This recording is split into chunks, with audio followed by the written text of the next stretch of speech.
I want to shift the conversation a little bit into something we've been touching on but haven't called a name. I'm going to call it innovation. What is the role of innovation in the energy transition?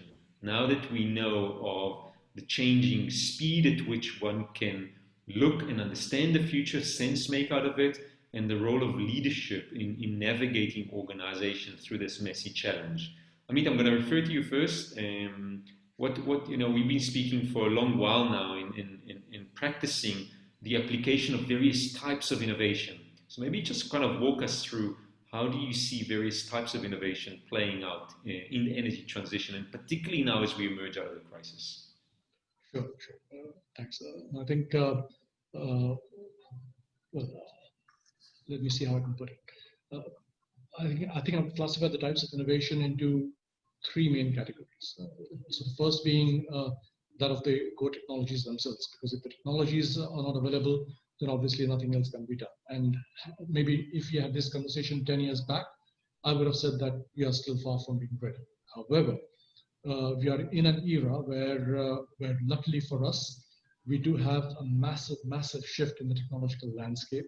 There's a huge bunch of technologies in multiple domains that are going to help us push the needle when we go towards an era of sustainability. So for instance, if you look at renewables, there's massive shifts in both the efficiency and the costs of different kinds of solar cells, both in the established technologies like crystalline silicon, new technologies like cadmium telluride, organic photovoltaics, perovskites. I can go on and on there.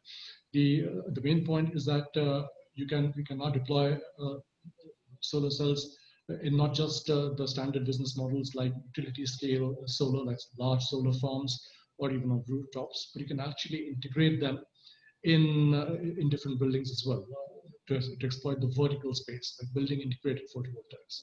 So it's not just technologies; it's the business applications of these technologies that are also shifting. You look at storage solutions. Now, earlier it was almost a given that that power cannot be stored in large quantities. That thinking is being turned completely on its head now as we go to lithium-ion batteries, which are becoming a lot more cost-effective, and you go to several other technologies as well that are coming into play, like sodium sulfide or vanadium redox flow batteries. So there's lots of business models for batteries, both which can provide large amounts of stored energy and which can also make that energy available in a fraction of a second, and that's called as capacity in the energy. So if, for instance, you have to start an electric car, to start it up, to overcome inertia, you need sort of capacity, a massive injection of energy.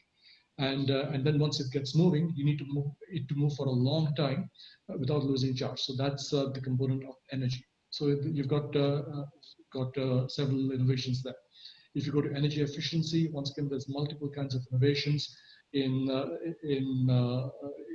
system level, but also in analytics and IoT, which help you manage the system without necessarily having to invest a lot of capex to gain the energy efficiencies that you're looking at. So I could go on and on over here, but this is in a nutshell what's happening and in the technological front. And what's happening is it's making these technologies, making the induction of renewable technologies, of clean technologies, more than cost competitive when it comes when you compare them with the cost of fossil fuels like coal for power generation, in some cases natural gas, and of course when you compare it with petrol and diesel when it comes to mobility solutions. And this is, by the way, at a commercial level, so even without taking in any subsidy, or for that matter, without taking in the cost of the externalities that are imposed by fossil fuels. So if you take those externalities into account, then fossil fuels should actually cost to the consumer a lot more than they do today. We have also looked at ways to manage the intermittency of technologies like solar and wind with the availability of batteries. So there's a lot happening in these areas and in smart grids as well.